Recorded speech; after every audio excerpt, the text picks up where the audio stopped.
When I was 13, my younger brother Paul and I got off the school bus one day, and we headed straight to the barn to see our horses, Amy and Pepper. Amy, this sweet, beautiful reddish-brown horse, and Pepper, he was black with a white stripe. We loved him, couldn't wait to see him. So we go running down the driveway, down the lane, all the way to the barn, to the gate. Oh no, it's wide open. We rush into the barn and check all the stalls. No horses. We tear out to the pastures. No horses. You check the woods, I'll check the fields.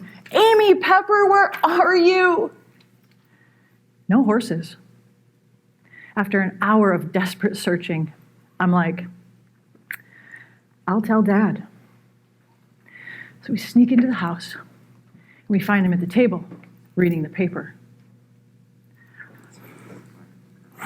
Dad, the horses are gone. I am so sorry. Oh, got rid of the horses today. You know we can't afford them anymore. I told you that. What? I love them, but I love them. And they're gone.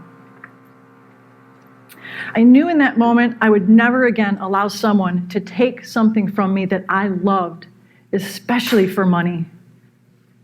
And soon after that, I decided that I would be a dentist. After all, in my mind, dentists have lots of money. They do help a lot of people. And what could be so hard about fixing teeth? So, 17 years later, I find myself moving my practice into the brand new building I just had built.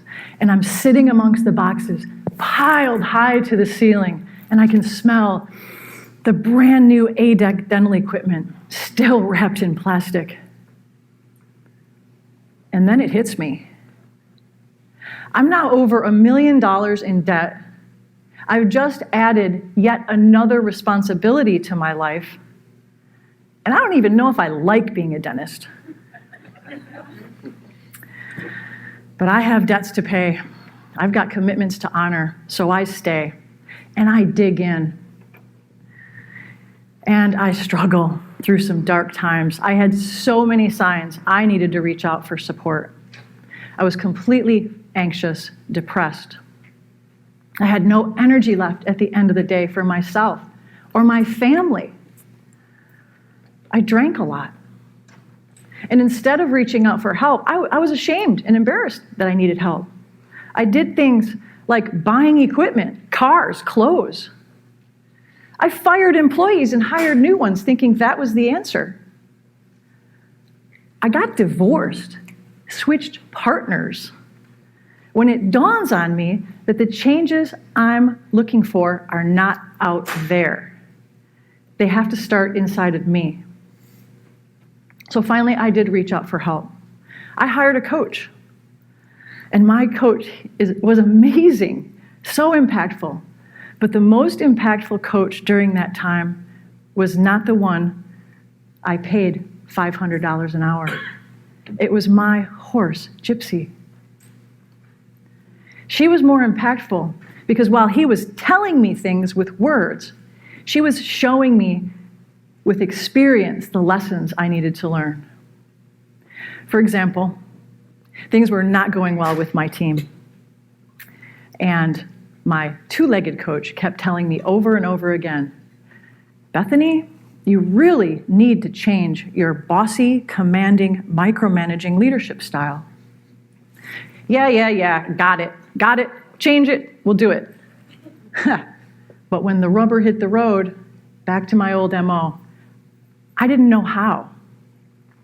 Till one day, I am at this local speed event on Gypsy, running around barrels just for fun, but I was very competitive, and man, she was good. And I'm on her, and I'm like, yeah, go Gypsy! And I'm kicking her and hollering at her, and yeah! Pretty much the same way I led my team. And all of a sudden, in the middle of the run, she stops. Would not move, boom, that was it. No matter what I did. I was so embarrassed. completely stunned. And that's when I got it. Gypsy knows what she's doing. She doesn't need me to micromanage her. Same with my team. I had trained them. I need to trust them and let them do their work. I was in their way. So because of that experience, I was able to begin implementing a new leadership style that was very positive, thanks to my sweet horse. So what I also learned during that time is that it's not my passion to restore teeth for the rest of my life. I want to restore hearts and spirits the way my coaches did for me. So eventually, after 20 years of dentistry, I sold my very successful dental practice. And I completed a 2-year certification program, a master coaching course called Touched by a Horse. And I am now one of only about 200 certified equine Gestalt coaches on the planet today. And I'm the only one who focuses on working with dentists and their teams. So how do I transfer wisdom from horse to human? Well, a few years ago, a client I'll call Jill came in for a session. She's a young dentist, new mom, completely stressed out. And her session begins as most do. We're under a big covered arena, sitting in chairs outside of a 50-foot round pen. And my horse, Bella, was my partner that day, and she's in the pen. And she's what's called at liberty, no rope, no halter. She can go where she pleases. So Jill and I chat outside the arena, or outside the pen in the chairs for a while. And when I realized that her session needed to focus on lowering her stress, it was time. Jill, go ahead and step into the arena with Bella and walk in a circle and say out loud, what does self-care look like to you in your life? She walked around and around and couldn't come up with one thing. So all of a sudden, Bella makes a beeline over, lays in front of her feet, and starts licking her own hoof, which is amazing because horses aren't self-grooming. And then she laid down flat, nose to tail, and started breathing deeply. Well, Jill bursts into tears because she knew Bella was showing her what is self-care. And because of that moment, she was open to some skillful coaching on my part to help her discern where she learned to put herself last, drop that old pattern in the sand, and move forward with a new plan of self-care that she still uses today. Dentistry is such a noble profession. It can also be extremely stressful. And more dental professionals today die from early stress-related cardiovascular disease than from anything else. And tragically, our suicide rate is still said to be one of the highest of any profession. I believe that the horse's essential gift to humanity is to heal and uplift our hearts and spirits. And I'm committed to bringing that gift to our profession. We need to be healthy and whole in order to best serve our patients and our families. And it starts with self-care.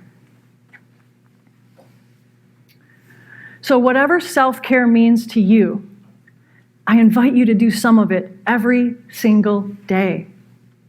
And if you have a chance, definitely go nuzzle a muzzle and hear the message the horses have for you. I'm Bethany Piziks of Braveheart Gestalt Coaching, Restoration of the Human Spirit. Thank you.